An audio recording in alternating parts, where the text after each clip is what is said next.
अस्सलाम वालेकुम नाज़रीन। आज हमारा मौज़ूअ गुफ्तगू है इमला। लफ्ज़ इमला के माना है पुर करना, याद रखना या लिखवाना।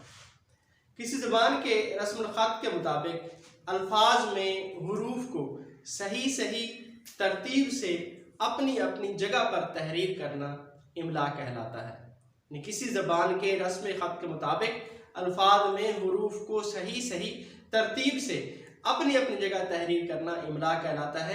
आगे बढ़ने से पहले नए आने वाले तमाम नाज़रीन चैनल को सब्सक्राइब और बेल आइकन को ज़रूर प्रेस कीजिए। आते हैं इमला के उसूलों की तरफ। तो इमला के उसूल में से पहला ये है कि उस लफ्ज़ में जो हुरूफ इस्तेमाल होते हैं वो तब्दील ना हो। ये अक्सर हम आवाज़ अल्फाज में ऐसा होता है कि ते की जगह तोए, से की जगह सीन या स्वाद, काफ की जगह क्वाफ, जे की जगह जोए या जाल, अलिफ की जगह ऐन या हमजा ना आए, बल्कि जिस जगह पे जो हर्फ आना है उसका मुतबादिल कोई हर्फ भी वहाँ पे इस्तेमाल या उसका हम आफाज कोई हर्फ भी उसकी जगह इस्तेमाल ना हो।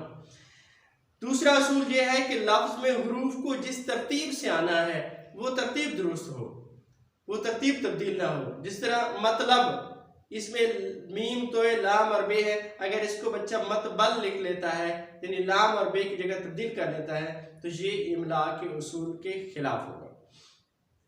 तीसरा असूल कि नुक्ते सही जगह लगाए गए हों, नुक्तों में जो है गलती ना हो, जिस हर्फ के जितने नुक्ते जहां बनते हैं वहां पे लगाए गए हों। चौथा उसूल जो है कि जो हुरूफ मिला के लिखने हैं वो मिला के लिखे जाए और जो जुदा जुदा लिखने हैं उनको अलग अलग लिखा होना चाहिए। तो ये चार उसूल है इमला के। इब्तदाई क्लासों में शुरू में इमला के लिए ऐसे अल्फाज का इंतखाब किया जाए जिनमें हुरूफ मुकम्मल और जुदा जुदा लिखे जाते हैं और वो हुरूफ अपनी शक्ल यानी आधी शक्ल उनकी न बनती हो बल्कि अपनी शक्ल वो तब्दील न करते हों। जिस तरह दादा, दिन, रात, इसमें दाल अलिफ, दाल और नून, रे अलिफ और ते पूरे लिखे जाते हैं। जिस तरह दवात है, इसी तरह आम है, दवा है। तो इस तरह इब्तदा में ऐसे अल्फाज का इस्तेमाल करना चाहिए जिनमें हुरूफ अलग अलग और मुकम्मल लिखे जाते हैं। पहली क्लास में पहले आप 2 हरफी लफ्ज़ लें, फिर 3, फिर 4 हरफी अल्फाज लिखवाएं, यानी पहले आसान और फिर बतदरीज आप मुश्किल की तरफ आएँ। बड़ी क्लासों में उस्ताद सबक पढ़ा के मुश्किल अल्फाज का इंतखाब खुद करे या तलबा से भी करवाया जा सकता है। इमला के साथ साथ उन्हें दुरुस्त तलफ़ुज़ भी बताया जाए। इमला लिखवाते हुए टीचर को अपने जो बोलने की रफ्तार है वो मुनासिब रखनी चाहिए और आवाज़ को बुलंद रखना चाहिए ताकि आखिरी बैठा हुआ लड़का भी उस आवाज़ को सुन सके या चल फिर के क्लास के दरमियान में उनको इमला लिखवाई जाए। इमला का आखिरी लफ्ज़ लिखवाने के बाद एक मरतबा तमाम अल्फाज को दोहराया जाए कि अगर कोई बच्चा कोई लफ्ज़ नहीं लिख सका है या नामुकम्मल लिखा है तो उसको वो मुकम्मल कर सके।